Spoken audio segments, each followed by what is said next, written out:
Coríntios, segunda. Primeira. Começou? Amém. Nós vamos abrir em 1 Coríntios 1:9. 1:9. Se alguém quiser ler. Nossa, Sim. maravilhoso. Fiel é decoreu. Fiel é Deus. Começou com a fidelidade. Amém. Já compartilhamos isso aqui com vocês. Já, Carta aos Coríntios. Hoje nós vamos tentar refinado. esmiuçar um pouco mais. Se alguém quiser ler esse versículo 9. Amém. Posso? Fiel é Deus, pelo qual foste chamados para a comunhão de seu Filho, Jesus Cristo, nosso Senhor.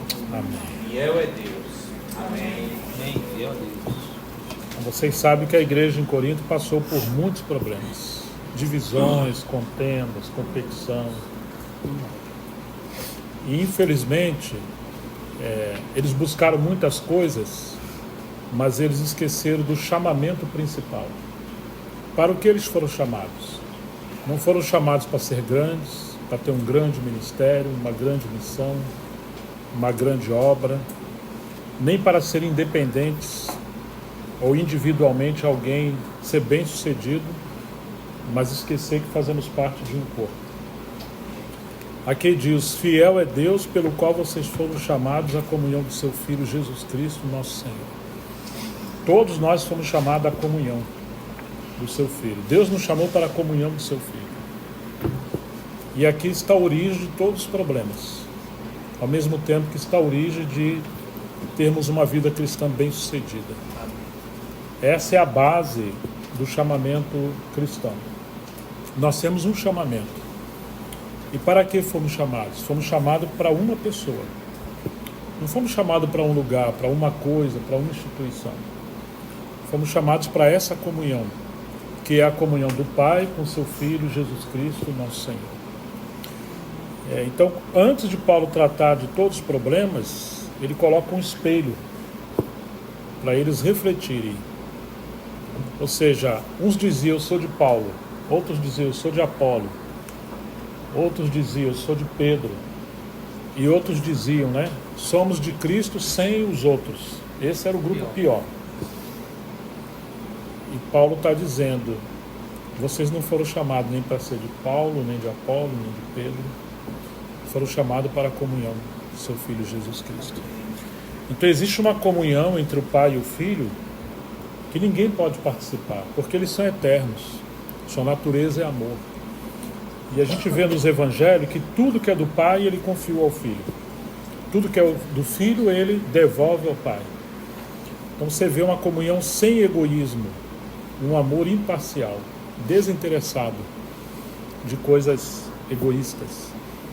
E aí nós agora fomos chamados pelo Espírito Santo para participar dessa comunhão.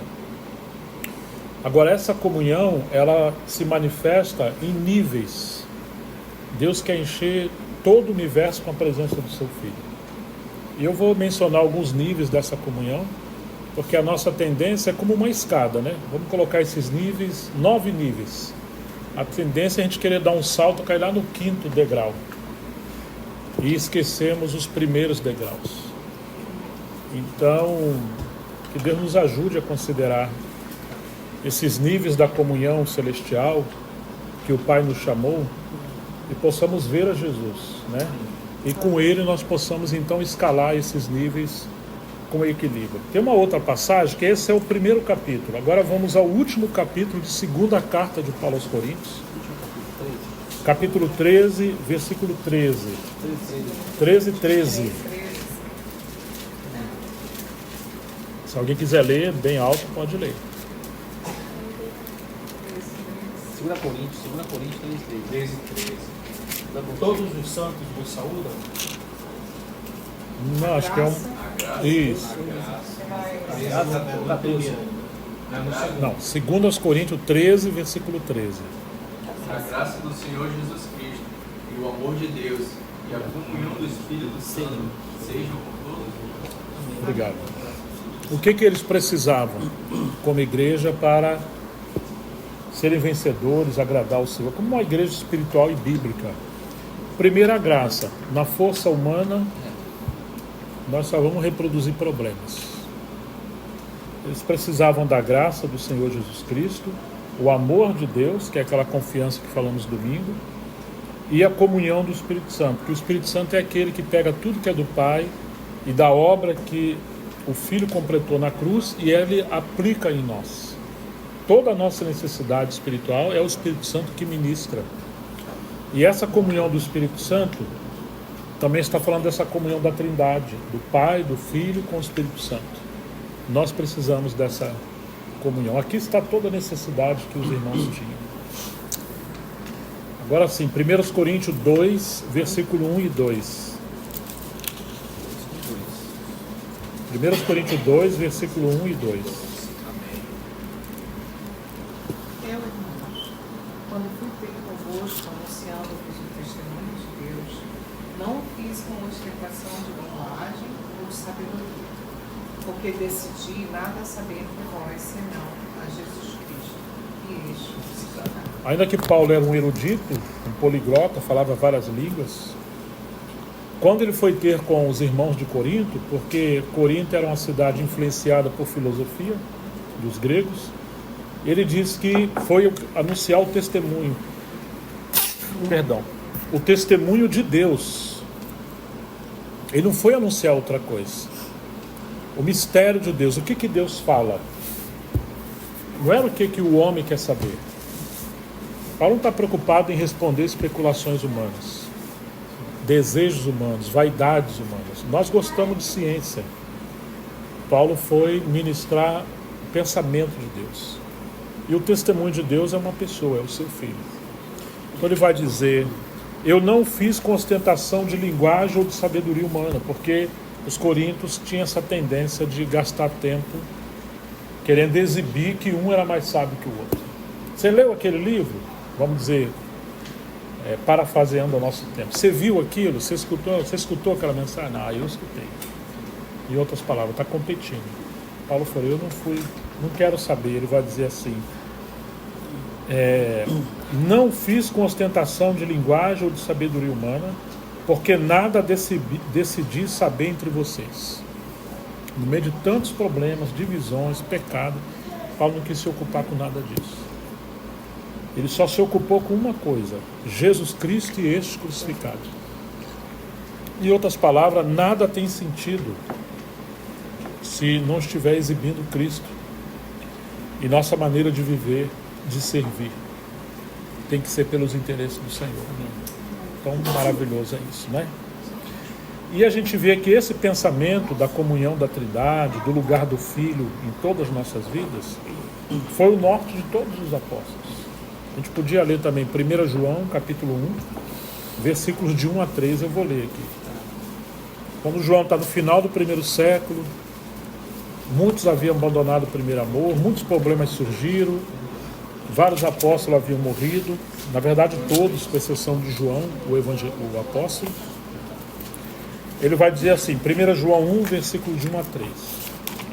O que era desde o princípio, o que ouvimos, o que vimos com os nossos próprios olhos, o que contemplamos e as nossas mãos apalparam a respeito do verbo da vida, e a vida se manifestou, e nós a vimos e dela damos testemunho, e anunciamos a vocês a vida eterna que estava com o Pai e nos foi manifestada.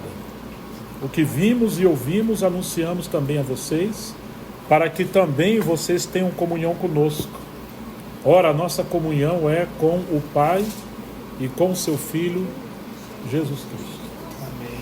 Enquanto eles estavam atrás de muitas coisas, surgiu um movimento chamado gnosticismo, e era tão sutil que eles cultivavam um conhecimento elevado, com experiências sobrenaturais, com anjos, com judaísmo, de maneira que era mais destinado a uma classe elitizada que poderia compreender esses mistérios. A pessoa simples ficava fora. Eles buscavam realmente conhecimento. Por isso que João, o Evangelho de João, ele vai dizer assim: no princípio era o Logos, ou conhecimento. E o Logos, ou o Verbo, estava com Deus. e o Logos era Deus. Então, ele está mostrando para os filósofos, para os gnósticos, que o conhecimento elevado, se alguém almeja, é uma pessoa da parte de Deus. Muito maravilhosa a maneira que João enfrentou. Ele coloca a pessoa do Senhor, né, como princípio, origem, fundamento, cabeça e propósito de todas as coisas. E ele não está testemunhando uma filosofia, qualquer coisa. Ele fala o que era desde o princípio, o que ouvimos, o que vimos com os nossos próprios olhos, o que contemplamos e as nossas mãos apalparam.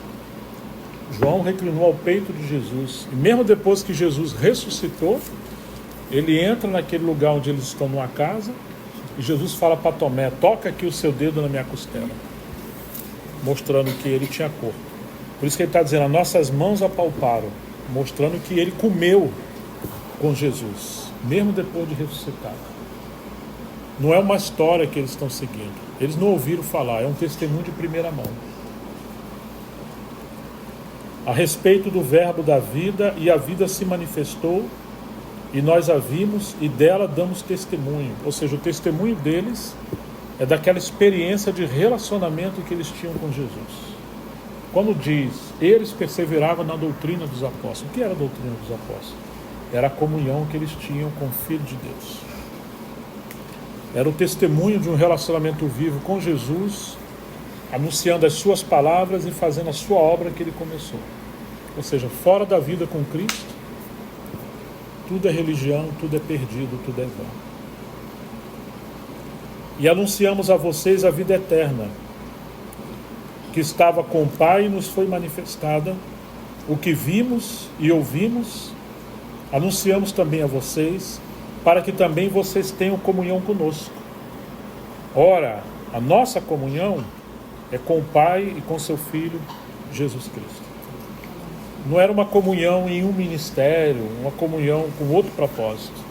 Não, era a extensão daquela comunhão que tinha com o Pai e o Filho desde a eternidade, que chegou até nós por meio do Espírito Santo.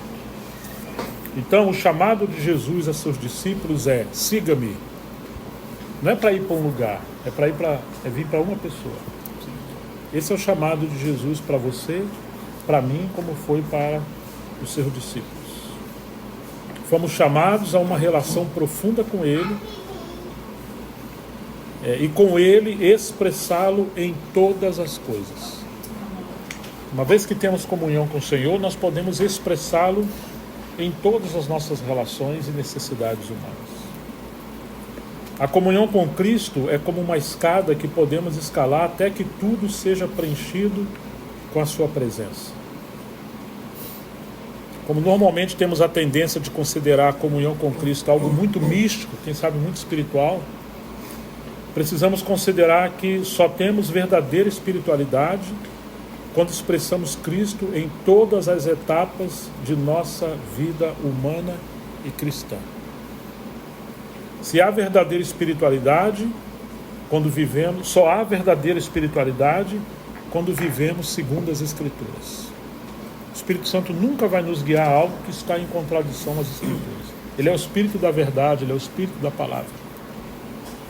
Então vamos considerar brevemente pelo menos 8 ou 9 níveis da comunhão com Cristo, que envolve o cristão, a família, a igreja e o ministério. Para a gente realmente entender que só pode haver uma comunhão plena por meio de Cristo. E se alguém está em comunhão com Cristo, ele vai nos levar a estar em comunhão com os irmãos, com a esposa, com os filhos, com o serviço da igreja, com a igreja. Então vamos ver o primeiro nível. Se você quiser, depois eu posso dar de presente essas anotações aqui. E aí descansa vocês da caneta. Tá bom? Combinado? Não vou pedir nem nada em troca, já ganhei tanta coisa. Primeiro nível é por amor, é por amor. Primeiro nível é a comunhão secreta com Cristo. Marcos 1,35. O texto diz, é interessante que cada nível desse, na verdade, são passos que Jesus deu e viveu. Ele não está pedindo nada para nós que ele mesmo não tenha vivido primeiro. Né? 35. 1,35 diz assim: tendo se levantado de madrugada, Jesus, né? Quando ainda estava escuro, Jesus saiu e foi para o lugar deserto e ali orava. Ou seja, o Senhor tinha essa prática de deixar a multidão, um movimento agitado, inquieto, e antes de se lançar ao trabalho, mesmo que seja um trabalho espiritual, ele ia ter comunhão com seu Pai. Lucas 5,16 diz assim: Jesus, porém, se retirava para lugares solitários e orava. Eu usei um termo esses dias que ele praticava solitude. É uma vida secreta, ele com o Pai. Antes de trabalhar com os homens, ele trabalhava primeiro com o Pai em oração. Antes de falar com as pessoas, falava com seu Pai. Que coisa maravilhosa, né? Antes de ministrar aos homens, Jesus ministrava a Deus em oração. Então, João 8,38 diz assim: eu falo das coisas que vi junto de meu Pai. Como que ele viu? Porque ele cultivava essa vida em secreta com o Pai. As conquistas do ministério público de Jesus eram os resultados de suas conquistas em secreto com o Pai. Antes de prevalecer com os homens, primeiro ele prevaleceu em oração com Deus. Ele cultivava uma vida no Santo dos Santos com o Pai, antes de trabalhar no ato exterior com os homens. Lembra que o tabernáculo tinha 3 compartimentos? Sim. A gente às vezes vive muito no ato exterior, tão agitado, mas Jesus sempre voltava para o Santo dos Santos, ou seja, a comunhão com o Pai, para depois ir para o ato exterior levando a presença de Deus. Agora ele nos convida a cultivar também uma vida em secreto com Ele. Jesus nos chama ao seu discipulado e nos diz em Mateus 6,6. Diz assim: mas ao orar, entre no seu quarto e fechada a porta, ora ao seu Pai que está em secreto. E o seu Pai que vê você em secreto lhe dará a recompensa. Nós somos agitados, encurralados, não encurralados, empurrados pelo inimigo sempre a não começar o dia com essa vida em secreta com o Senhor. Toda hora você é desafiado. Se você é solteira, é o trabalho, é o sono, é o celular, seja o que for. Se é casado, é o marido, é as crianças, é a esposa, é o trabalho. O inimigo vai batalhar de todas as maneiras para você não cultivar uma vida em secreto com o Senhor. Você pode estar tranquilo. Você fala: eu vou no cantinho orar. Pode ser no seu banheiro, na sua laje, no seu quarto, aonde for. Tem que separar um local. Você vai ver que vai dar dor de barriga às vezes, vai dar vontade de fazer xixi. Mas eu já acabei de fazer xixi, mas vem aquela vontade terrível. É tudo maneira de você. Alguém chama, é dor de cabeça. E a tendência é não ir, não voltar. Então, assim, se a gente não cuidar, a primeira coisa que faz quando acorda, o que é? Não precisa acusar ninguém, nem pensar em ninguém. Fala por você, celular. A Bíblia diz: fala primeiro com teu pai.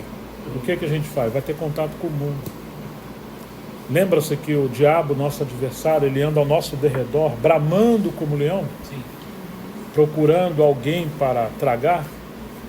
Olha o que o texto fala. Porque o diabo, vosso adversário, o vosso está no plural, ele anda rugindo, bramando como leão, procurando alguém no singular, ou seja, alguém que se isolou do coletivo para tragar. Então, desde cedo, o inimigo nos chama, nos desafia, nos perturba. E às vezes o celular é uma maneira que ele colocou, digamos assim, uma bandeira dentro da nossa alma. Ele conquistou um terreno. Qual é o terreno? Que nós dependemos mais dessa ação, dessa atividade, até para se sentir bem. Tem gente que, se não mexer no celular de manhã, ele é viciado. Aquilo gera o hormônio de satisfação, o cortisol, né, de contentamento. E isso é um perigo. Eu tenho visto e lidado com casos de pais que dão um celular para a criancinha, igual essa menininha que estava rodando aqui. Uma maneira de tranquilizar a criança é dar um celularzinho para ela, às vezes um neném. E se você tira o celular, ela está assim com o dedo sozinho passando o dedo, porque ela está viciada. É uma droga. E quantos cristãos hoje estão viciados em muitas coisas? Se você perguntar, irmão, você teve comunhão com o Senhor hoje, de manhã? Irmão, não tive tempo. Mas você olhou seu celular de manhã? Perdi as contas. E tem aplicativo que conta quanto tempo você fica por hora durante o dia. O Brasil é um dos países que está no índice entre o primeiro, segundo, terceiro, quarto. Às vezes ele está em primeiro, 4 horas, 5 horas. Os mais discretos é 3 horas e meia, 3 horas. Porque toda hora você olha, toda hora vai contando quantos minutos, né? Então, que Deus tenha misericórdia de nós. Não é que você não pode usar a tecnologia, se ela gera algum benefício, uma ferramenta. Mas se você não tem uma vida de oração, você já foi vencido. Sim. Né? Então, Andrew Murray, que é um autor da vida piedosa, vida de oração, ele trabalhou por décadas na obra do Senhor na África do Sul, ministrou em vários países. Ele chegou à conclusão de que a doença da igreja está na raiz, ou seja, na falta de seus membros manterem uma vida em secreto com Deus. Ele tem um clássico chamado Com Cristo na Escola de Oração. Esse era um livro que valeria muito a pena os irmãos lerem e estudarem. Porque ele é escrito em forma de devocional, uma linguagem simples, e nos encoraja sempre a conhecer a Deus. Com Cristo na Escola de Oração.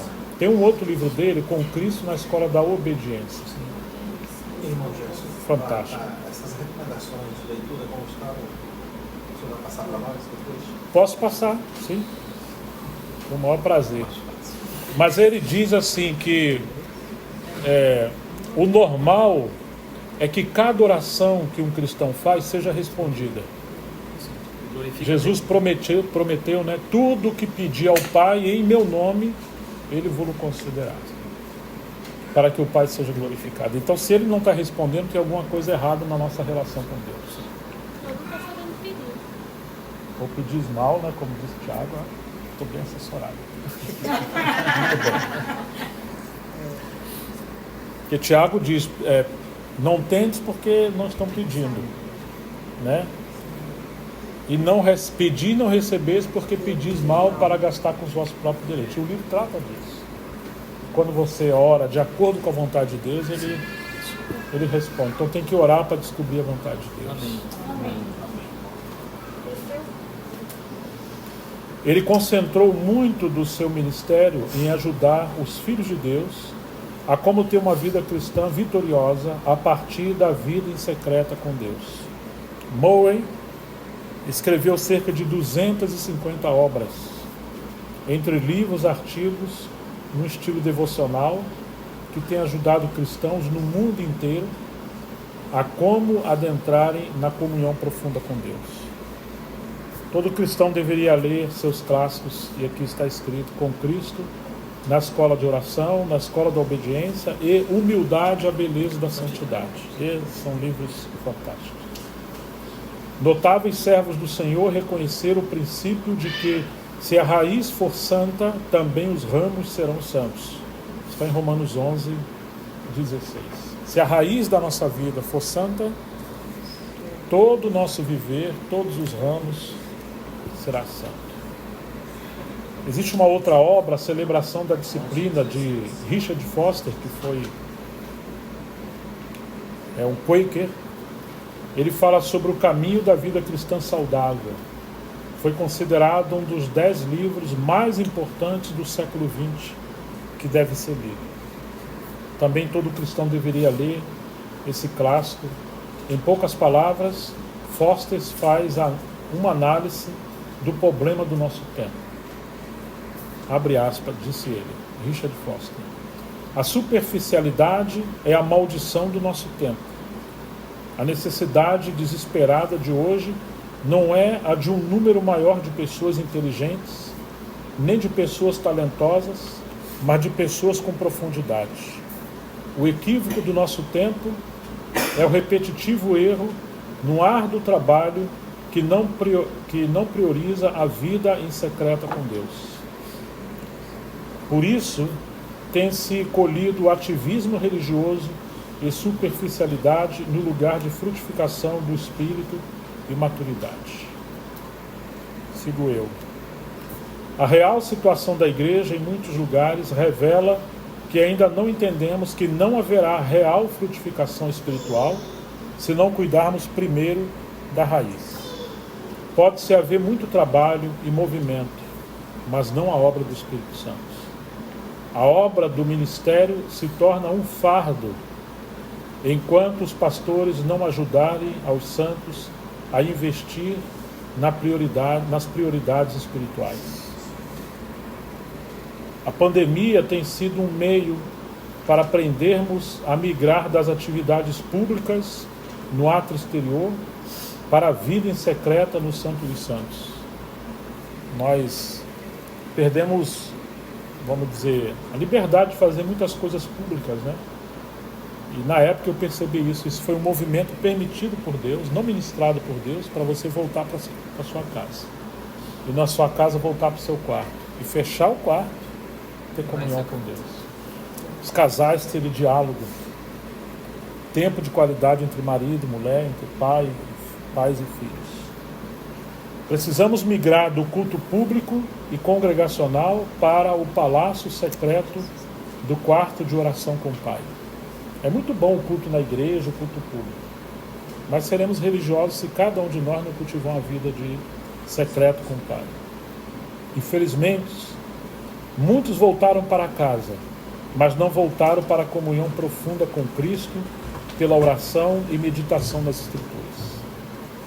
Não seria esse o problema do nosso tempo? Não temos respostas a tudo que Deus está fazendo hoje.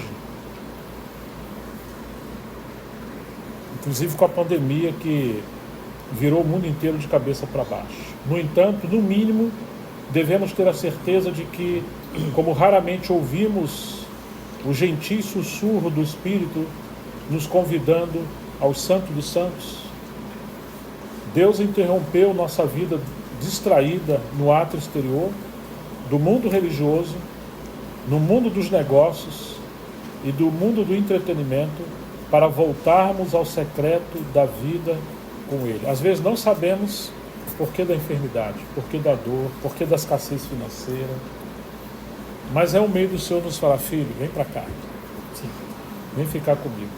Se Ele der muita corda, a gente vai longe. A vida secreta com Cristo é uma vida de imersão diária nas Escrituras. Não se trata apenas de ler para conhecer as Escrituras, mas sim para vivê-las. Os escritores dos Evangelhos registraram que as coisas que Jesus fazia e acontecia eram para que se cumprissem as Escrituras. Jesus era a palavra encarnada e viveu sua vida humana de acordo com as Escrituras. Portanto, a vida em secreto com Deus molda todo o nosso viver de acordo com as Escrituras. Todo. Precisamos aprofundar as raízes de nossa vida cristã em Cristo nas Escrituras. Se cuidarmos bem das raízes, colheremos bons frutos em todas as áreas de nossas vidas. Todos os problemas da vida cristã, da vida da família, da vida da igreja e da obra de Deus são resultados de um estilo de espiritualidade cujas raízes não estão em Cristo conforme as Escrituras. Uma vida em secreta com Cristo, imergindo nas Escrituras, é o primeiro degrau da escada da verdadeira comunhão com Cristo. Precisamos gravar esse princípio em nossos corações e praticá-los. Amém. Quando nossas meninas eram bem pequenininhas, papai, eu queria isso.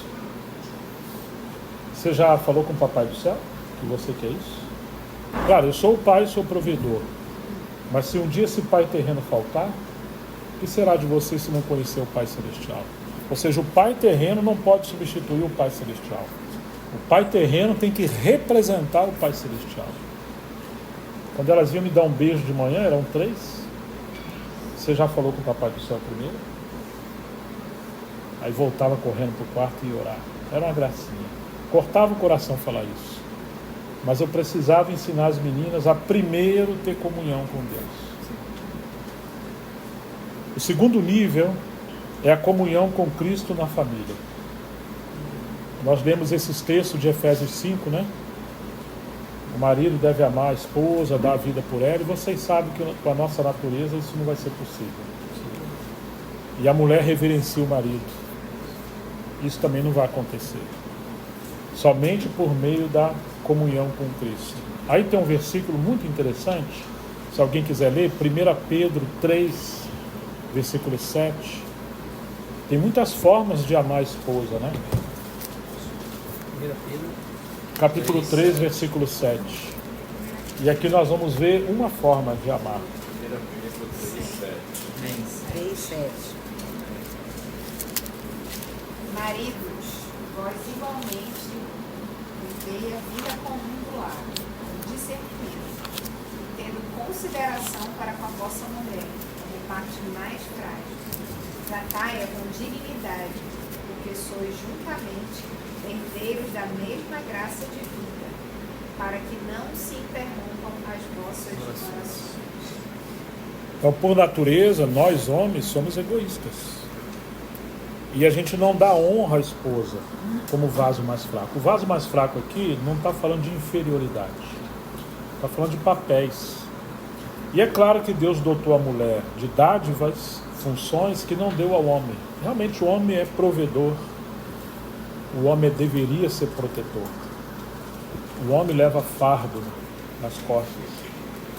Eu mencionava a questão do movimento feminista, né, que quer colocar em pé de igualdade. E quando a mulher tenta ser como homem, gera um estresse tão grande para ela.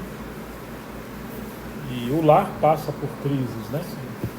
Mas aqui diz, marido, vocês igualmente vivam a vida comum do lar com discernimento. Que a nossa tendência é viver muito bem na empresa, muito bem nos negócios. Temos muitos amigos lá fora de casa, mas não ser o amigo da esposa dentro de casa.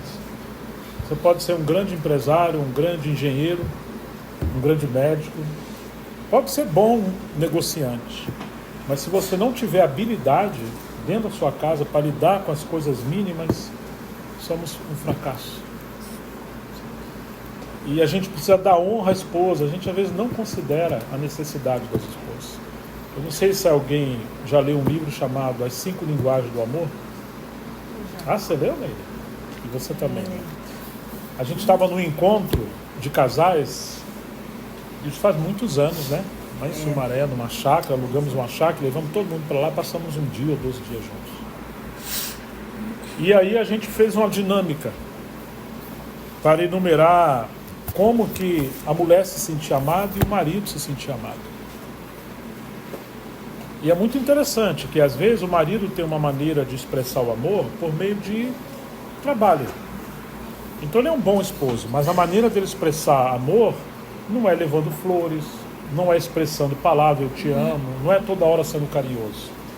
Mas ele provê em casa, não deixa as coisas faltar, a casa está sempre muito adornada e a mulher ainda acha assim, eu acho que o meu marido não me ama. Mas não é possível. Porque a maneira dela se sentir amada é diferente. Muitas mulheres necessitam de palavra de afirmação, de afeto, do homem ser romântico. Então, se ele não corresponde daquele jeito, para ela, ele não ama, ele é bruto. E eu me lembro que teve um irmão que respondeu uma coisa que gostava no questionário dele, e a mulher falou que o marido não gostava. E na hora que um foi somar com o outro e entrelaçar o que gostava ou não, ela falou, nossa, eu achei que você nunca gostava disso. Ele falou assim, vai dar 35 anos, mais ou menos, 40 anos, que eu estou esperando que você entenda que eu gosto disso. Então, assim, a linguagem do amor é uma coisa muito interessante. Imagina alguém falando em alemão com você que não fala alemão. Por mais que esteja fazendo bem, será muito frustrante. Então, às vezes, um detalhe que você pratica, você gera um dano no seu casamento. Né? Às vezes é um detalhe. Mulher gosta de comunicação. Eu falava na minha mensagem, mulher vai falar 20, 25 mil palavras por dia.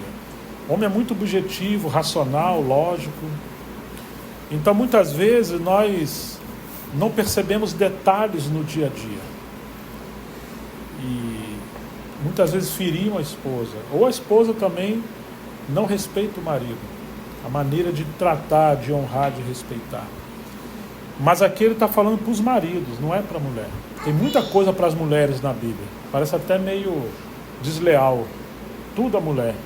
Mas se você procurar com diligência, tem muita orientação para os maridos. Maridos, vocês igualmente vivam a vida comum do lar com discernimento, dando honra à esposa por ser a parte mais frágil e por ser coerdeira da mesma graça da vida. Ou seja, você não vai herdar nada sem a sua esposa. Não adianta você correr sozinho.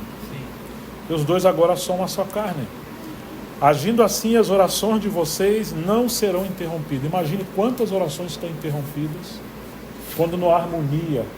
Me lembro uma vez que eu peguei a Miriam, falei, meu amor, fala pra mim tudo que eu faço que te entristece, que te magoa. Ela chegou a regalar o olho. Sério? Sério? Posso comentar, né? Não vai ter retaliação? Pode falar. Rapaz, ela falou e eu achei que eu estava agradando. São coisas que não tem problema, mas para ela tem bastante problema.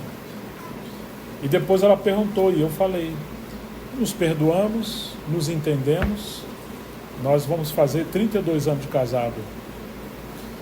E aprendemos uma coisa, no seu casamento, foque nas virtudes do seu cônjuge, não nas fraquezas.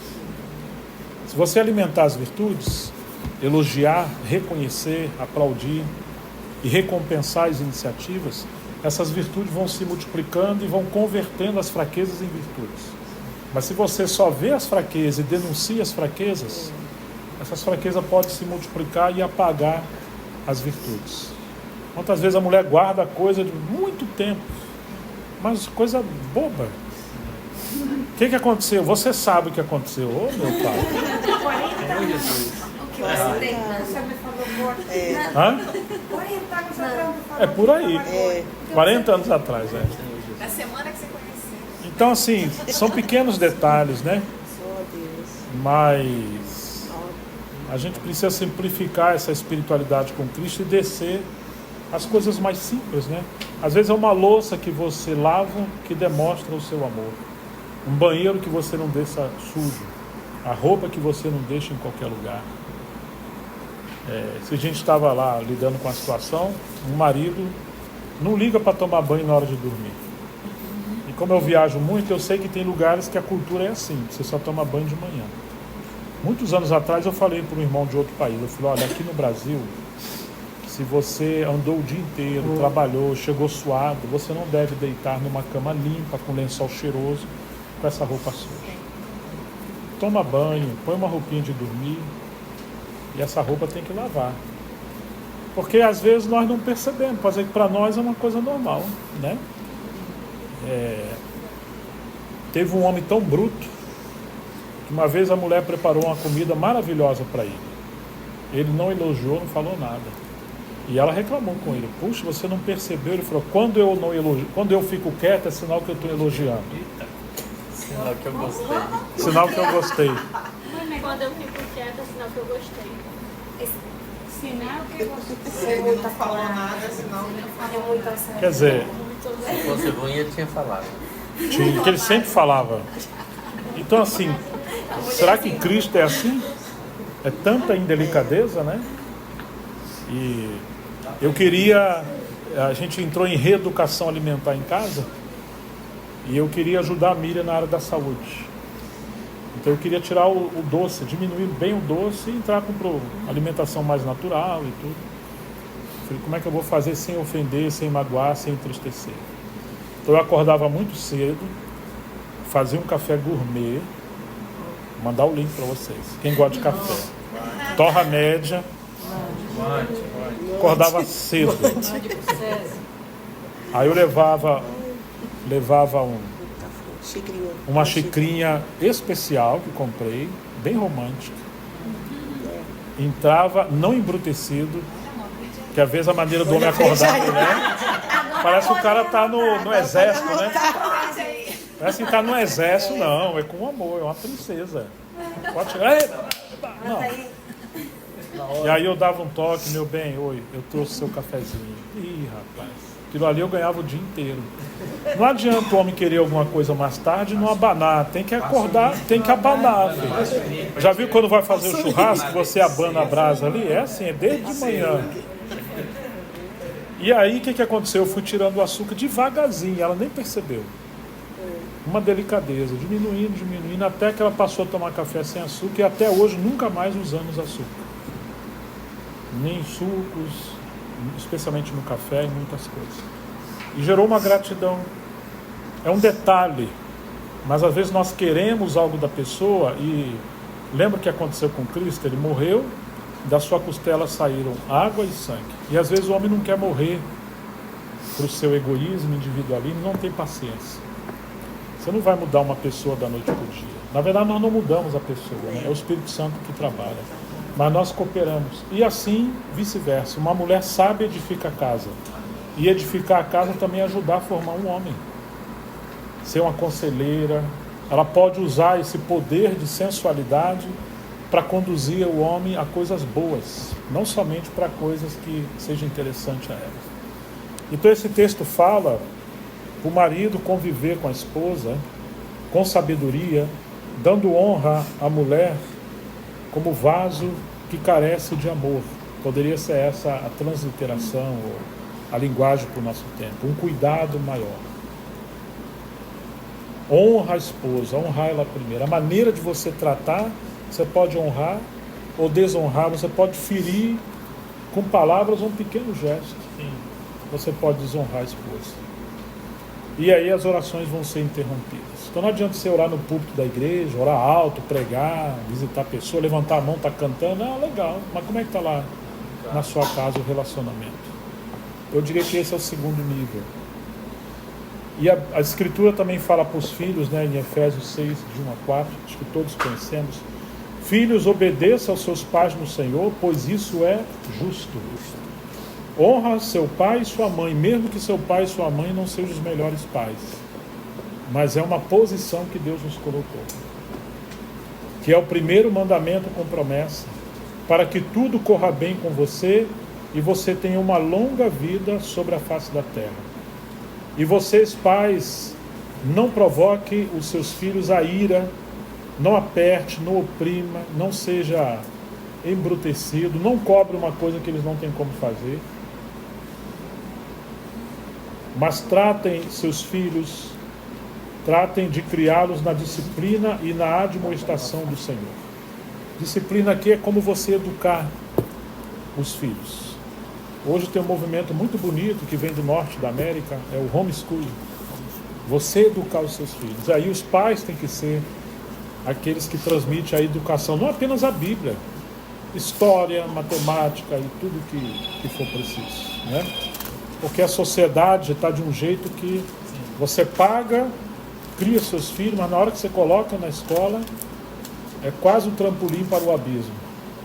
E nós oramos e amamos tanto os nossos filhos, que se você não acompanhar de perto seus filhos, eles são aquele terreno que o inimigo está semeando as sementes dessa ideologia, que é uma, vamos dizer, uma cultura anticristã.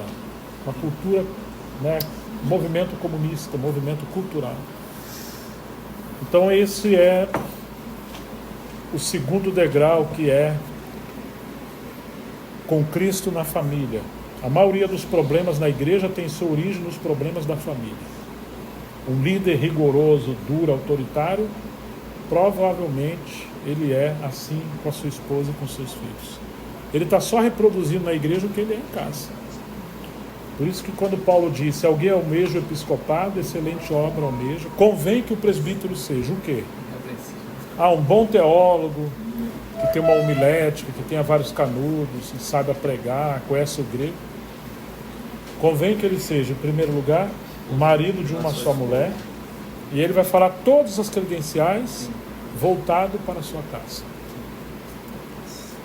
Lá no final ele fala assim: que seja apto para ensinar. Porque o que a igreja precisa de pais espirituais, que vão desenvolver caráter, porque os irmãos vão imitar o que você é. Irmão, tem uma dúvida. Vontade. Surgiu uma dúvida. É ótimo. A gente precisa esse texto, inclusive assim, nós irmãos já até debatemos assim, mas assim não houve consenso, né? Essa questão assim de ser homem de uma só mulher. O que seria isso especificamente? Ou seja, eu vou partir do meu exemplo. Eu, Bruno, antes de me tornar cristão, eu tive outro relacionamento, inclusive tenho filhas desse relacionamento. Após me tornar cristão, eu já era casado com a Preta e a gente então, aí eu pergunto, isso inviabilizaria a questão não é isso que o texto diz. Do ministério? Não, é que na época se praticava poligamia. Isso era parte da Grécia Antiga, de Roma, de muitos lugares. Né? Então, o homem era casado, mas ele tinha várias concubinas. Ou mulheres. E a Escritura proíbe isso. Marido de uma só mulher que ele tem que ser... Ele está falando de fidelidade conjugal. Né? Agora, é claro, se ele não tem uma vida resolvida, então não é simplesmente porque ele teve no passado, porque se a gente levar esse assunto ao pé da letra, vai entrar em contradição com a Bíblia. Coríntios capítulo 7. Cada um permaneça no seu conforme foi chamado. Não é para você voltar lá atrás e tentar. Ou seja, ele está considerando a sua vida daqui para frente. Porque o que vai acontecer? Muitas famílias hoje estão destruídas na sociedade. Então eles vêm para a igreja. Se você é um homem com lar, digamos, edificado no reino, seu lar se torna um modelo de esperança para essas vidas. Você tem experiência para saber como lidar com casos assim. Mas eu particularmente creio que numa sociedade onde nós temos famílias destruídas que estão sendo restauradas, precisamos de homens com experiência. Ele ser um homem íntegro, leal, de caráter.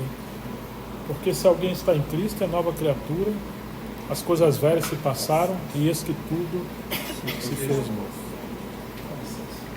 Obrigado. Era uma dúvida que eu tinha. Não, é uma dúvida... Mas ainda tem um apêndice nisso aí, né?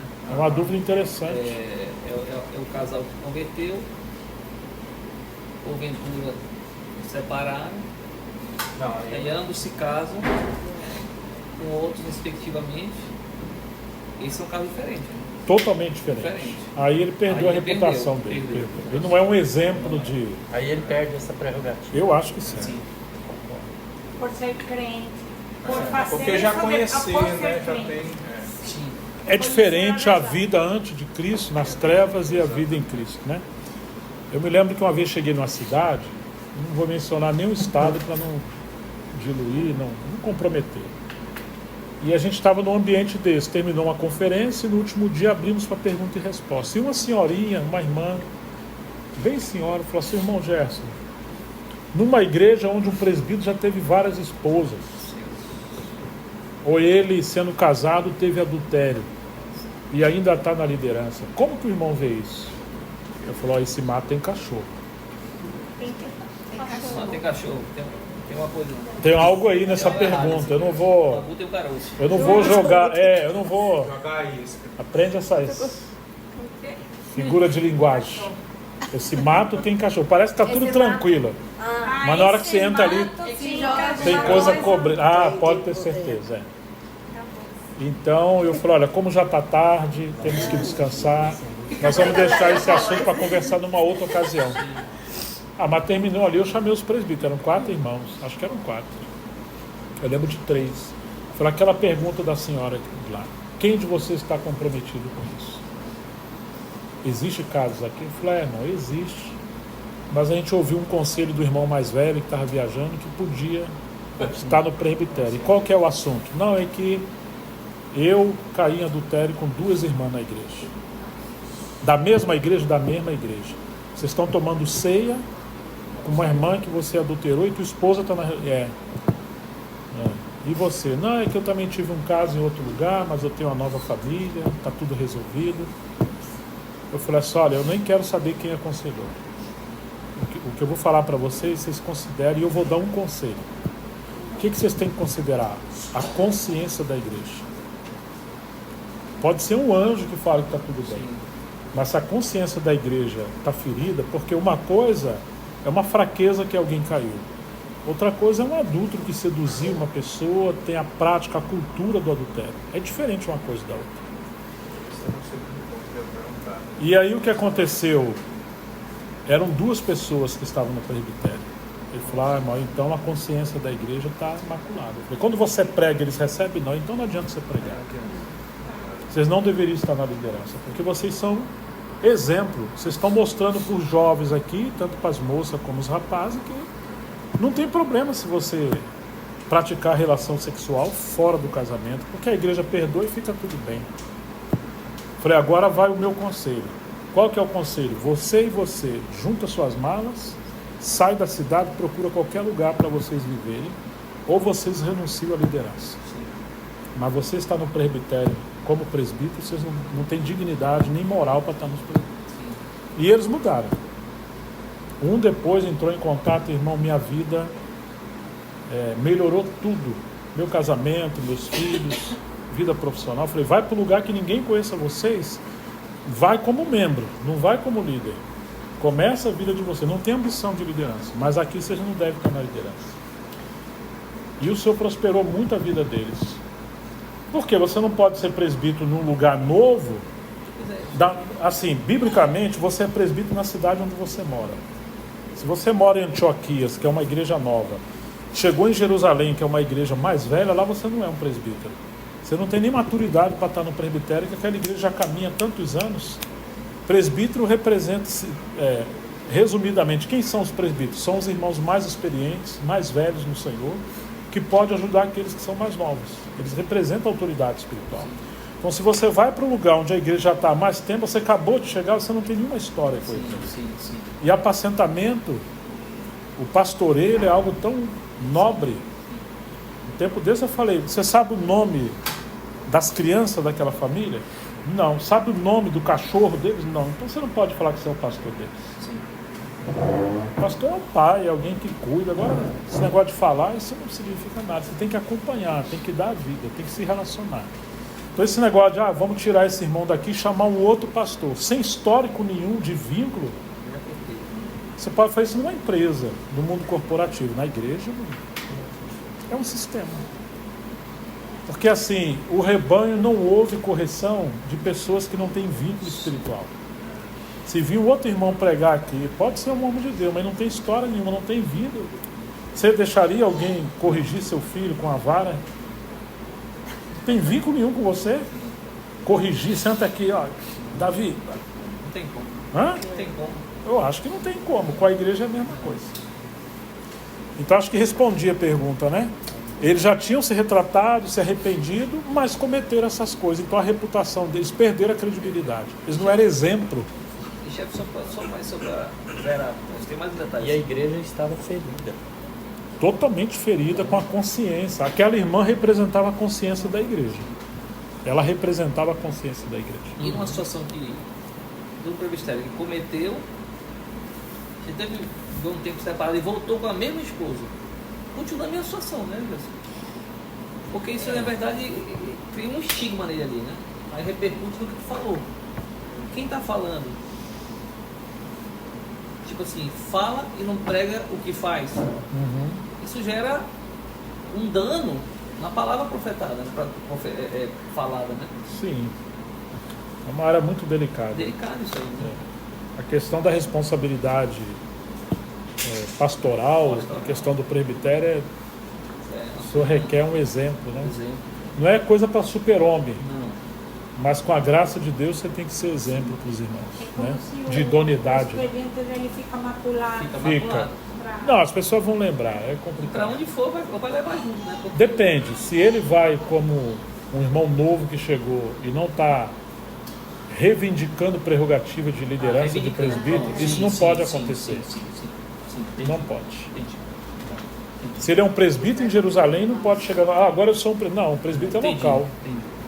O senhor levanta em cada localidade. Não pode ser assim. Claro que se Paulo é um obreiro, um apóstolo, fosse para qualquer lugar, lá ele seria um obreiro. Obreiro é aquele, um missionário, né, um apóstolo que está viajando. Se ele mora ali e ele tem essa maturidade, então ele vai também desempenhar 2 papéis, como um presbítero e como um obreiro. Mas se ele é maduro, ele vai respeitar o processo, né? Vamos voltar aqui para o segundo nível. Tá vendo como é que esse assunto gera... Desculpa aí. Não, Bruno, mas foi bom, gerou luz, né? O Atmani gastou cerca de 1/3 do seu ministério cuidando dos problemas de família na igreja. Você imagina quanto trabalho esse homem trabalhou lidando com família? 1/3. E ele disse: o casamento de irmãos e irmãs afeta grandemente a igreja.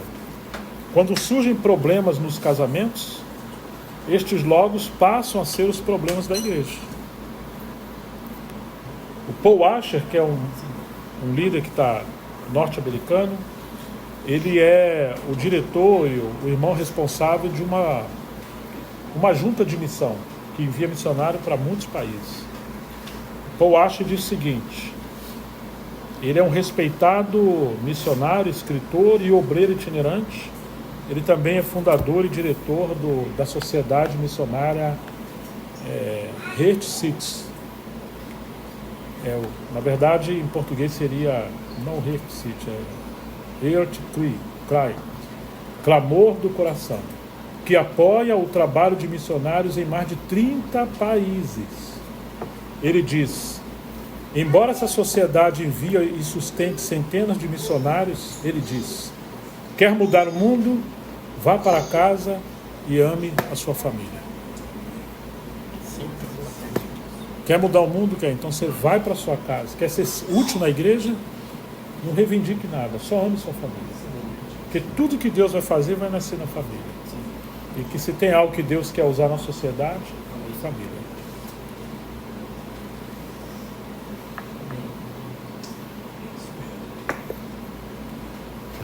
Portanto, o padrão de homem espiritual é Cristo.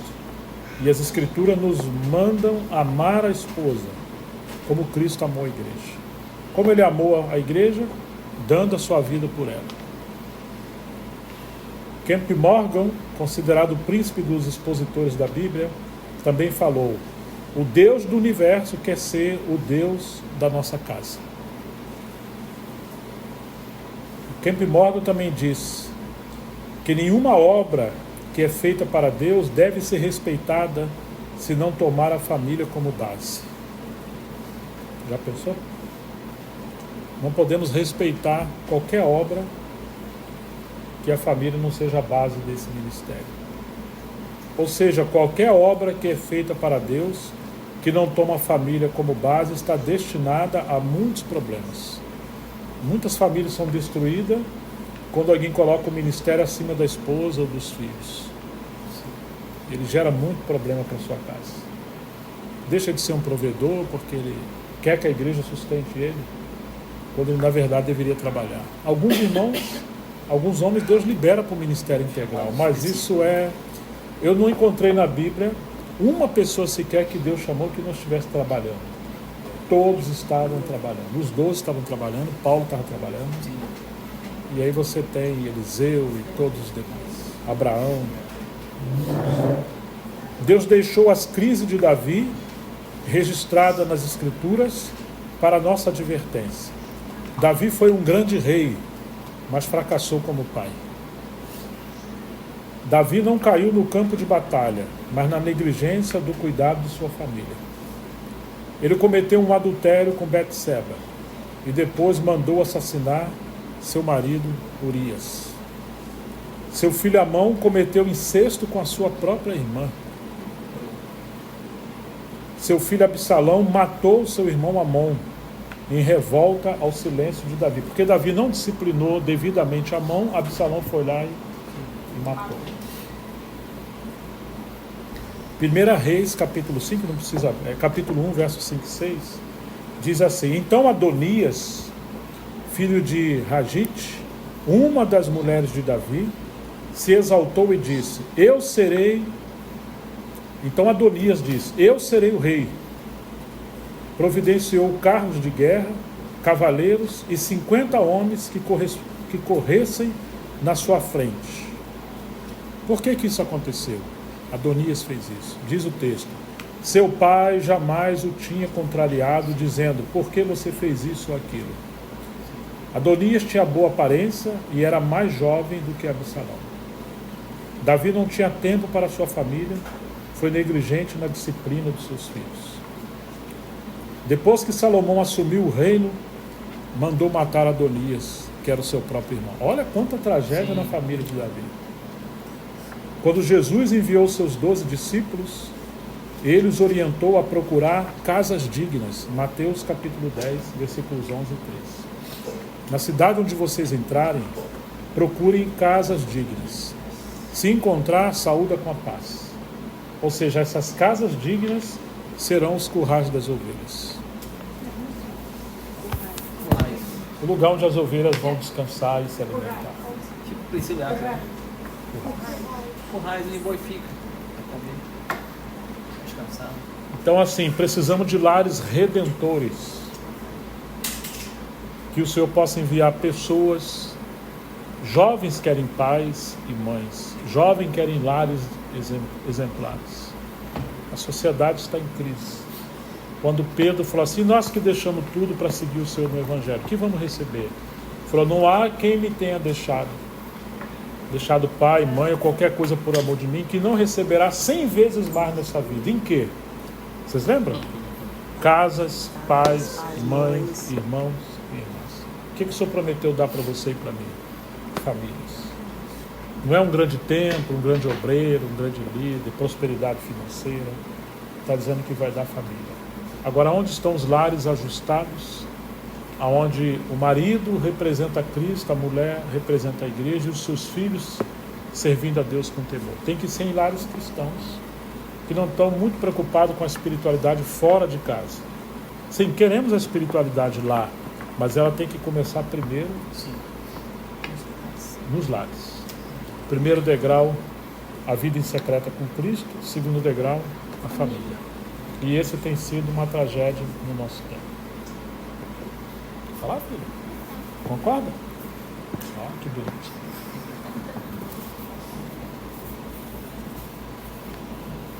Terceiro degrau.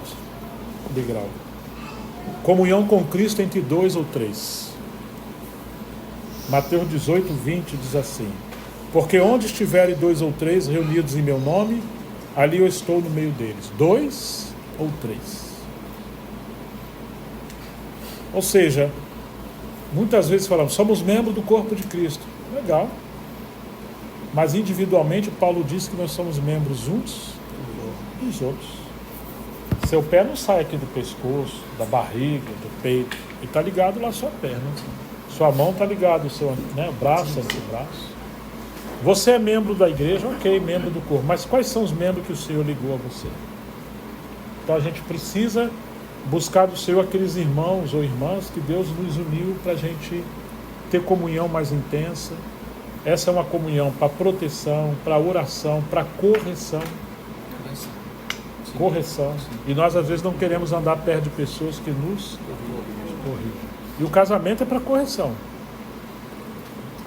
Para a gente aprender a ouvir Deus por meio da esposa e a esposa por meio do marido. Né? Então, onde estiverem 2 ou 3 reunidos, quantos cristãos andam sozinhos?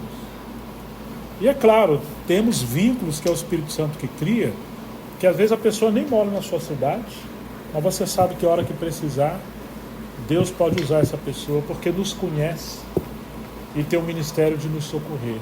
Mas na nossa localidade, o Senhor quer que nós venhamos ter essa parceria, esse companheirismo de poder orar juntos. Ou seja, nós vamos ter problemas na vida da gente, quase sempre temos, que sozinho a gente não consegue superar. Essa é a hora de 2 ou 3. Não é que você vai abrir sua vida para qualquer um. Mas existem aquelas pessoas que são pai, mãe ou irmãos confidentes, que têm mais maturidade. Olha o exemplo de Jesus em Marcos 14, 33 e 34. E levando consigo Pedro, Tiago e João, começou a sentir-se tomado de pavor e de angústia. E lhes disse, a minha alma está profundamente triste até a morte. Fiquem aqui comigo.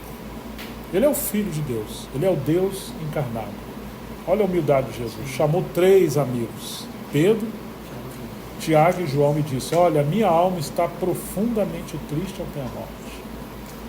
Fiquem aqui e vigiem comigo. Ou seja, quantas vezes estamos em profunda angústia, mesmo em luta, em tribulação, você tem um amigo? Às vezes não temos.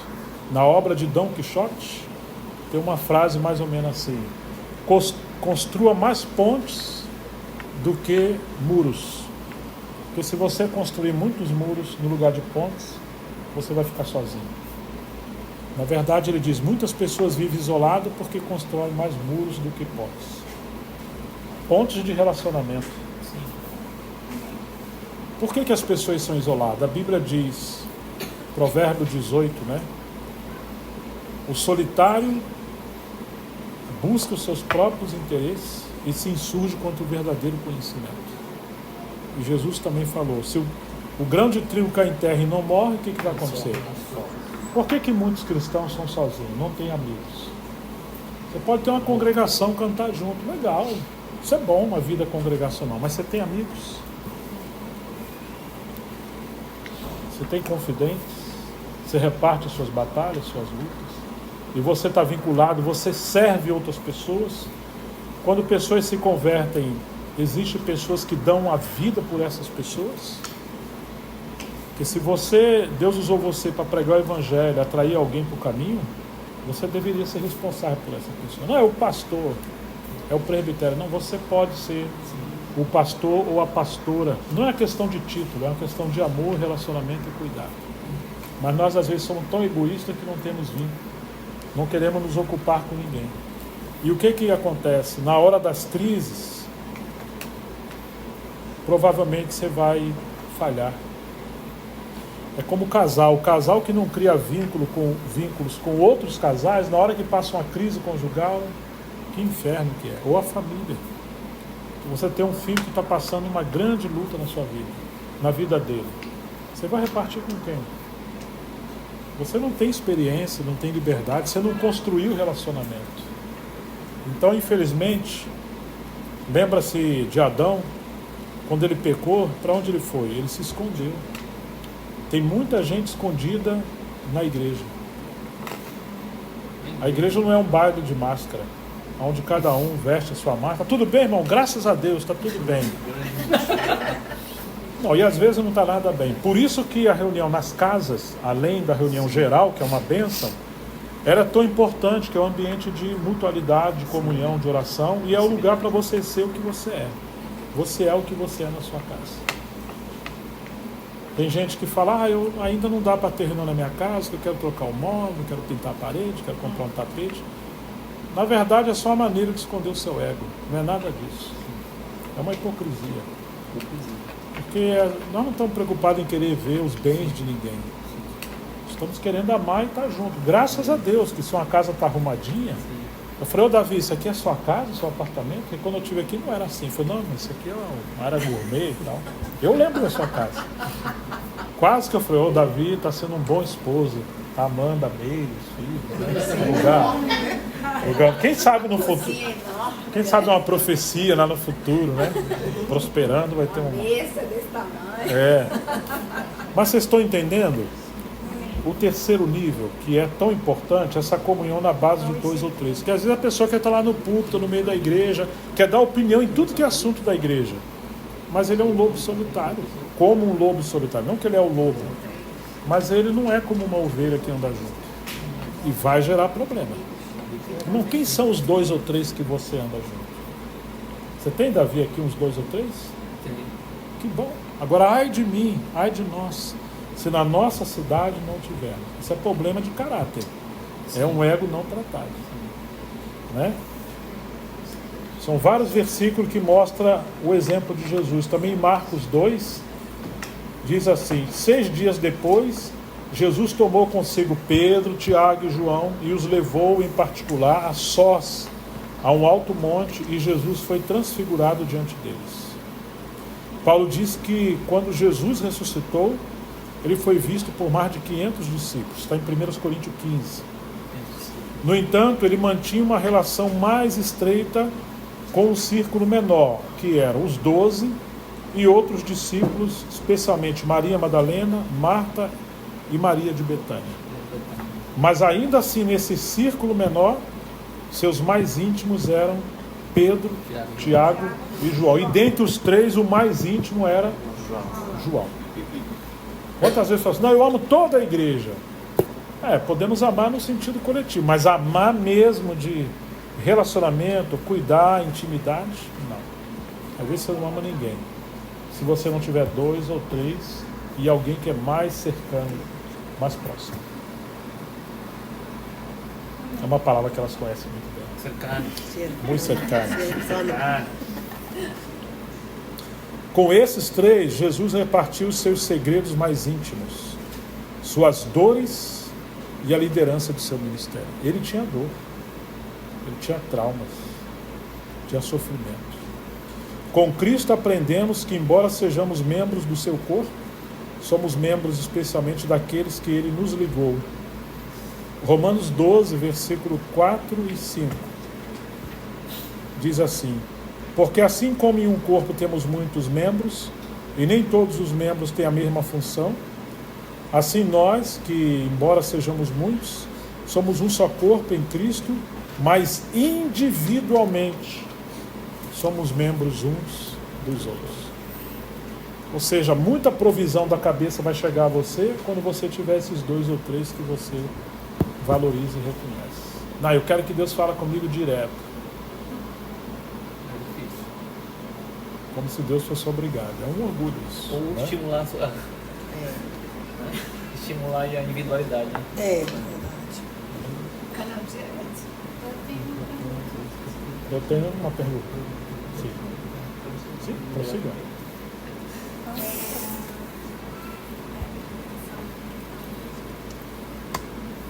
Eu sei que é muito geral, e dependendo do caso, né? Mas o irmão recomenda que a gente sempre tenha pelo menos um irmão ou 2 para contar. Eu falo Alguém porque maduro, né? Porque tipo, Seja tem maduro. acontecido pra mim, que Alguém acontece passa o alguma papel. coisa. E eu, tipo, até qual ponto você fica só orando e guarda isso para o Senhor, para estar só com você? Ou é prudente contar para um irmão que possa te... Muito boa pergunta, muito boa. Muito Sabe que tem oportuna. coisas que a gente tem que estar Sim. só com o Senhor e esperar a resposta. Sim. Mas qual é o Eu diria... ponto Bom, são decisório? 2 perguntas, na verdade. A primeira, você não produz essas pessoas. Não é você que eu sei escolhe. Que a gente sente, Sim, tem claro. que são É ele tão- que dá. É. E quase sempre são pessoas maduras que vão te ajudar. Ou pelo menos são pessoas leais. É muito ruim você abrir o seu coração e amanhã todo mundo está sabendo de um problema assim. Esses não são seus amigos. Me entende? Tem um segredo em Gálatas 6, verso 1. Se alguém quiser ler. Gálatas 6, verso 1. Gálatas 6, 1. Irmãos, se alguém for surpreendido em alguma falta, vós, que sois espirituais, corrigiu com espírito de brandura. E mansidão. Brandura é... E guarda-te para que não sejas também tentado. Ou seja, Deus vai usar pessoas espirituais. Não pessoa especulativa que quer saber sua vida, seu problema. Então, se você procurar alguém, procure alguém espiritual. Se você é uma moça, uma jovem, será mais saudável para você e para quem for te ajudar que seja uma irmã madura, né? A intimidade no relacionamento tem que ter esse cuidado, porque pode ser que, sem se dar conta, pode se cultivar um relacionamento que envolva também sentimentos. Nós temos sentimentos, mesmo sem querer, mas é mais prudente que seja uma irmã madura, né? Agora, assim, até que ponto devo levar um caso só diante do Senhor ou buscar ajuda? Existem casos, como aconteceu com Jesus, minha alma está angustiada até a morte. Então, é um caso terrível. Ele chamou 2 ou 3. Quando ele foi se transfigurar, era uma crise terrível, ele chamou 2 ou 3. Quando ele foi curar a filha de Jairo, ele chamou 3. Então existem situações que estão além das suas forças. Se você vive uma luta, uma tentação, um sofrimento, uma angústia, algo que para você está sufocando, está sendo demasiadamente pesado, é hora de você repartir. Para você não ser esmagado com isso. Me compreende? Então eu diria que a linha é que uma coisa é você ter comunhão com Deus e levar seus assuntos diante do Senhor. Outra coisa é você entrar numa situação que está te gerando sofrimento, angústia. Então eu penso que essa é a hora de você falar, help, preciso de socorro. Agora, não é saudável aquela pessoa que parece que não tem identidade, é vulnerável até o ponto que tudo que ela passa, irmão, ore por mim, que tá. Às vezes é uma coisa boba. Isso também não é bom. O irmão, está faltando em você assumir um compromisso com Cristo e entender que Deus não tem filho mimado. Você vai passar por sofrimento. E às vezes sofrimento você gerou. Então aqui é arrependimento, tomar sua cruz e seguir o Senhor. Nós não temos que orar para Deus poupar filho de sofrimento e mimar um crente mimado. Porque tem gente que é assim, qualquer coisinha... Não, mas um cristão não é assim. São casos que realmente... Outra coisa que eu acho que é um termômetro que mostra que você deve pedir ajuda. São coisas que podem afetar o corpo de Cristo. Se essas coisas não vão afetar o corpo de Cristo, talvez você possa resolver isso sozinho ou levar isso diante do Senhor. Mas se você está vivendo algo que depois vai gerar um dano para a igreja, por exemplo, chegou o tempo de guerra, que os reis tinham que sair para a guerra. O que Davi fez? Ele ficou. Quando ele ficou, ele subiu com a laje. E o que ele viu da laje? A mulher de Urias. Quer dizer, aquele isolamento dele gerou um dano para todo o exército. Que o pecado dele gerou um dano terrível. Então nós temos problemas que às vezes nós enfrentamos que deveria ter humildade e falar, olha, eu preciso de oração, que aqui tem uma tentação, tem um sentimento, tem uma luta, ou tem uma ira, ou tem uma dívida, ou tem um problema na empresa, tem alguma coisa que está além das minhas condições de suportar ou resolver. E você sabe que se você cair ali, ou se tiver um problema, você vai gerar um dano para o corpo de Cristo. Quando a gente toma ceia, isso significa que nós temos um pacto de aliança com todos os irmãos. Então eu não posso fazer coisa que vai gerar um dano para os meus irmãos. Né? Então eu diria que nessa hora é hora de pegar irmãos ou irmãs confiáveis, e aí tem caso que tem que ser presbitério, dependendo do que seja, chamar esses irmãos que representam o governo, olha, existe essa situação. Mas é muito bom quando nós temos pessoas que para nós são como pai e mães. Eles nos amam, não vão nos poupar correção. Tem uma frase de um pensador que eu nunca esqueci. Existem pessoas que preferem ser destruída pelo elogio do que ser salvo pela crítica.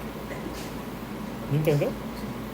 Então não procure estar cercada de pessoas que mimam você, mas não fala a verdade com você.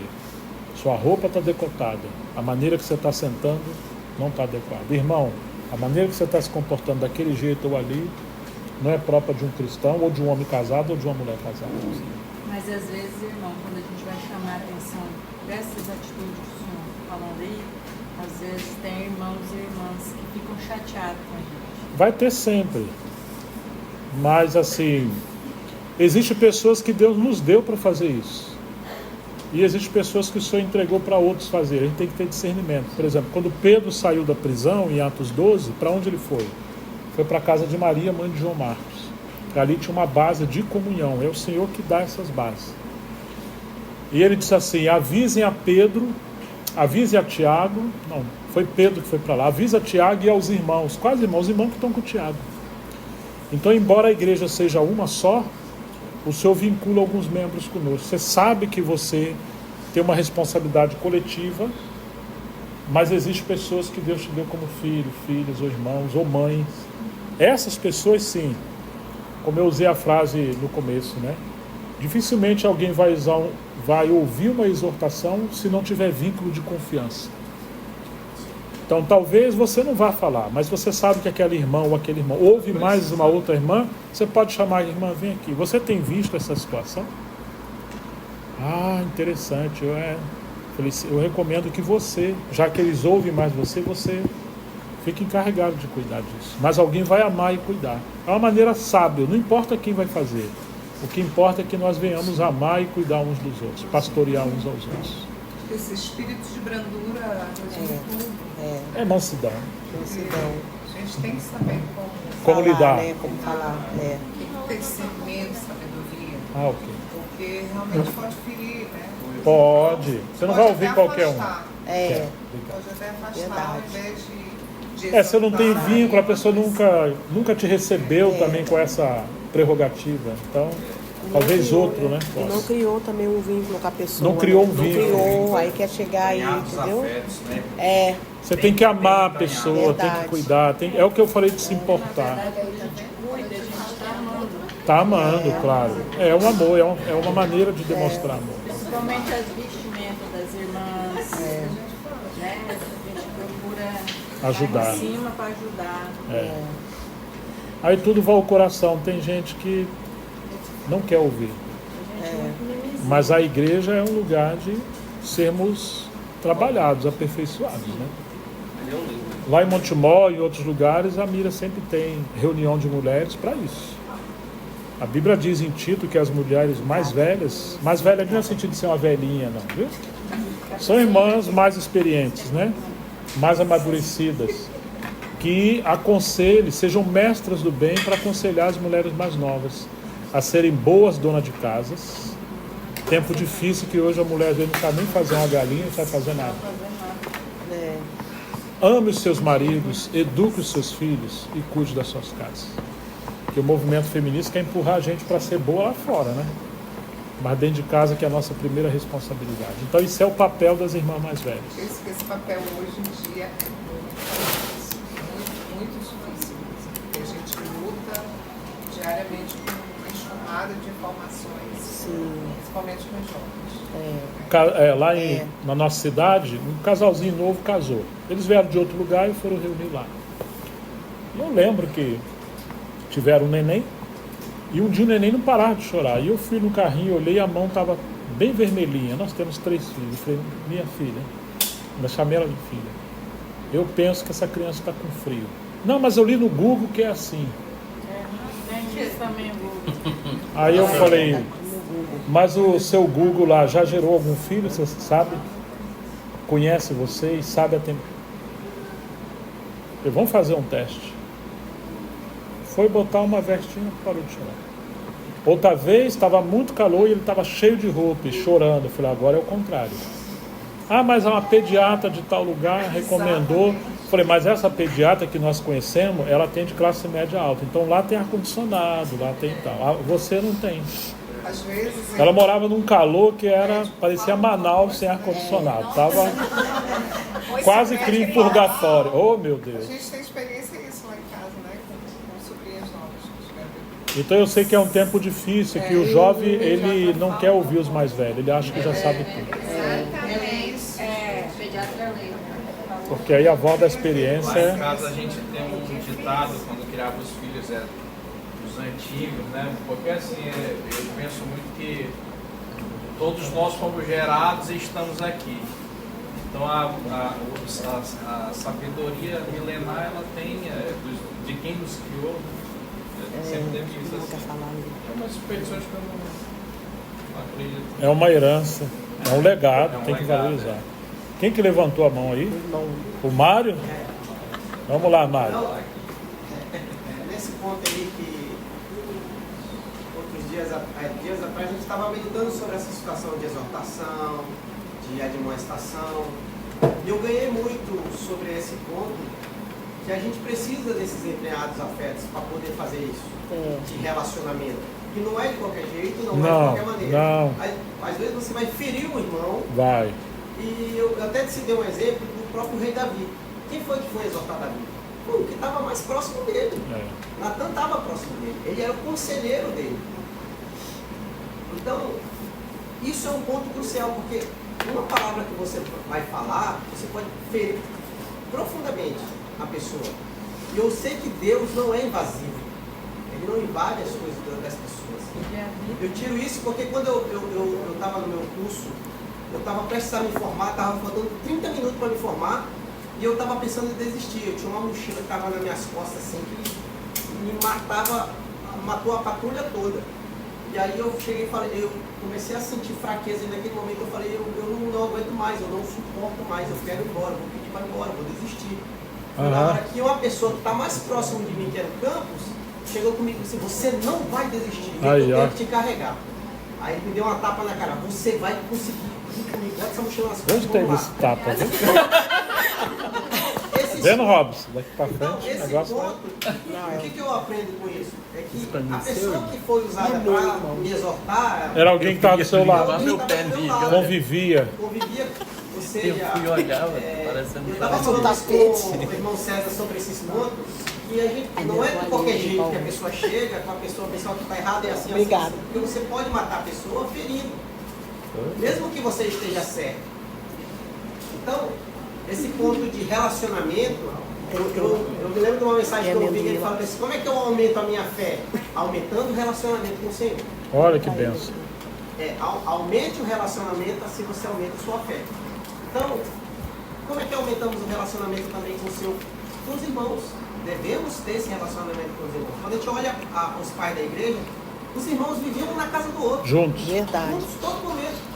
E hoje, muitas das vezes, a gente vê que a gente somos tão distantes, marcamos dias hoje, depois só daquela domingo, só mais outra semana. Então, esse ponto de relacionamento vai nos ajudar na edificação do corpo. Muito bom. Amém. Perfeito. Afeto de misericórdia, de compaixão.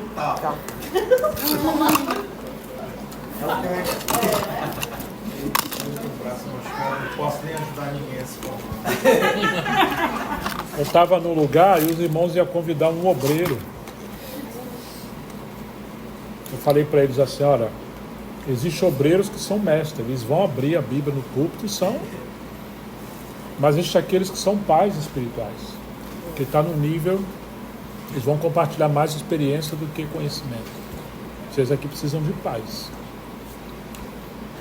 Porque a gente assim, se for ver por preferência, eu prefiro ele, o outro. Isso não sei o que é para nós, né? Tem que ser o que vai edificar a igreja. Isso é um exemplo que eu estou dando também de vínculos, né?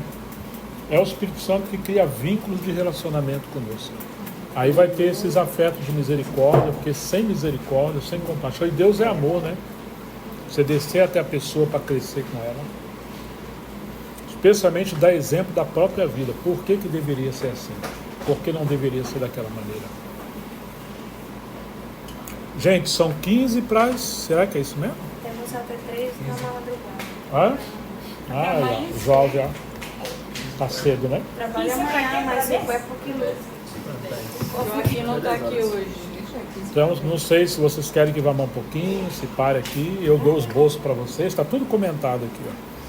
Tudo bonitinho. Fale mais um. Tá bom. Vale até só 1h da manhã. Tá? Ô, meu pai. Nós não aguenta mais de 1 hora, não. Fale mais um aí. É 1 hora? Até 1 hora só que eu vou. O quarto é... A menos que saia. Esse terceiro ponto eu gosto demais dele, né? Que a gente está falando da comunhão entre 2 ou 3. Eu vou ler um tiquinho mais aqui. Precisamos descobrir quem são os nossos membros que Deus nos ligou de forma especial. Isso não é acepção de pessoa. É algo espiritual. Se você nasceu do Espírito, faz parte do corpo de Cristo. Mas quem são os membros que Deus ligou você de forma especial? O vínculo do Espírito com membros de fora, de forma especial, é para... Isso aqui é importante. Por que esses vínculos? É para comunhão, proteção, correção e serviço em equipe. O Atmani disse assim: a vida do corpo de Cristo repousa sobre a comunhão, pois sem a comunhão o corpo morrerá. O que é a comunhão? É eu receber ajuda de outros membros. É uma anormalidade alguém dizer ser membro do corpo de Cristo? e, no entanto, ele se move sozinho. Em Colossenses 2,19 diz: retendo a cabeça, a partir da qual todo o corpo, suprido e bem vinculado por suas juntas e ligamentos, cresce o crescimento que vem de Deus. O irmão Ni também disse: como podem todos esses membros, com suas funções variadas, serem ajustados e ligados como um só corpo? Ao responder a essa pergunta, precisamos primeiro perceber que há 3 princípios fundamentais que são indispensáveis para nosso viver no corpo de Cristo. O primeiro princípio que governa o relacionamento de cada membro com a cabeça. O primeiro princípio é o relacionamento que cada membro deve ter com a cabeça. Entra no teu quarto, viva uma vida de dependência ao Senhor.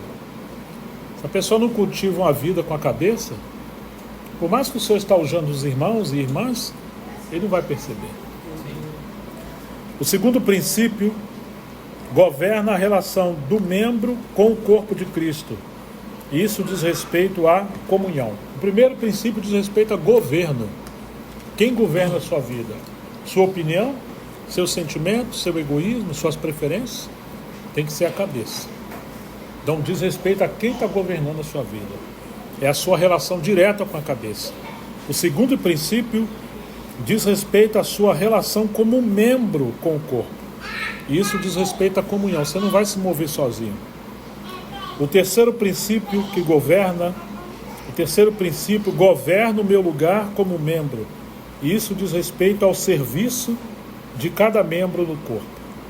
Como nós vamos servir? Não é do jeito que eu quero, mas é naquele lugar, naquela função que Deus me colocou, e você vai atingindo graça. Somente quando nos submetemos ao cabeça, teremos comunhão com o corpo e poderemos servir de forma ajustada, no seu lugar. Porque a comunhão e serviço são o fluir da vida da cabeça. O membro que anda sozinho perde o suprimento da vida, perde a proteção espiritual, fica desregulado e seu serviço é defeituoso, porque ele está andando sozinho. Além disso, ele fica exposto aos ataques malignos. Muitos ignoram isso aqui. Acho que todos nós... Caminhar sozinho. Todos nós já vimos algum filme, película, né?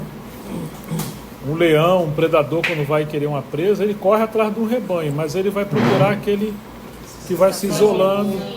Aí pronto. Então o inimigo quer isolar. Quanta gente anda sozinho.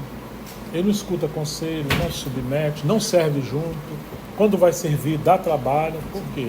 Está quebrando esses 3 princípios. Submissão à cabeça, comunhão com o corpo e serviço ajustado. Agora, tem muitos membros em diferentes lugares perturbados, que o inimigo lança dardos inflamados, todos os dias. Nós estamos debaixo de uma guerra. E só debaixo da autoridade de Cristo, uns com os outros, em oração, nós podemos ser protegidos. Não podemos ignorar que essa comunhão, ela também nos protege do maligno, né? Ele nos ataca, né?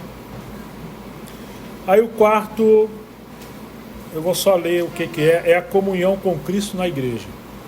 O primeiro é a comunhão com Cristo em secreto, o segundo é a comunhão com Cristo na base da família, o terceiro é a comunhão com Cristo na base de 2 ou 3, e o quarto é a comunhão com Cristo na igreja. Porque não pode, quando a Bíblia diz a igreja, lá em Mateus, teu irmão pecou contra você, fala com ele.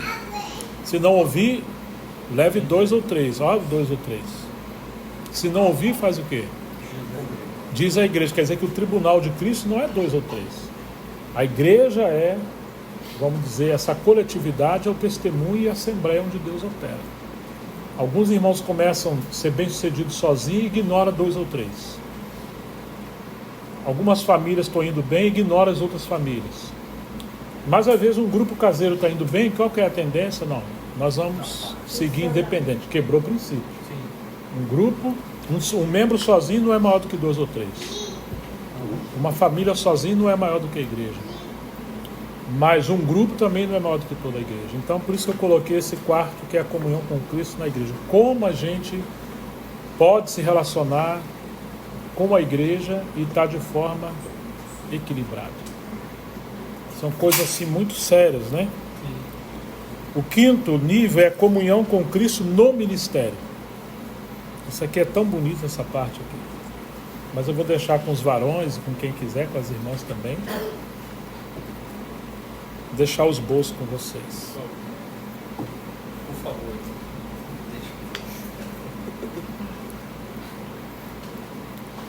O sexto é comunhão com Cristo no presbitério. É diferente, que um tem a ver com o governo. O sexto tem a ver com o governo, a liderança da igreja. O outro tem a ver com o ministério. O ministério provê, mas o presbitério governa, é a liderança. E às vezes tem crises na igreja quando a gente não discerne esses níveis de comunhão.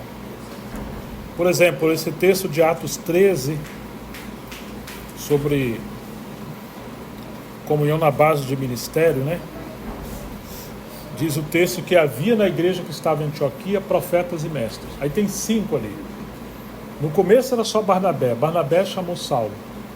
Aí Saulo e Barnabé trouxeram João Marcos. Depois apareceu Ágape, final de Atos 12. No Atos 13 nós temos 5 irmãos como profetas e mestres. E diz a Escritura que eles estavam ministrando ao Senhor. Não estavam ministrando à igreja, nem ao povo em si. Eles estavam orando e jejuando ao Senhor. Eles não andavam sozinhos. Aí quando eles estão orando e ministrando, jejuando ao Senhor, disse o Espírito Santo: separai-me agora a Saulo e Barnabé para a obra que os tenho chamado. Primeiro o Senhor chamou Paulo no caminho de Damasco para o ministério. Mas só em Atos 13 ele falou: separai-me agora Saulo e ministério para a obra.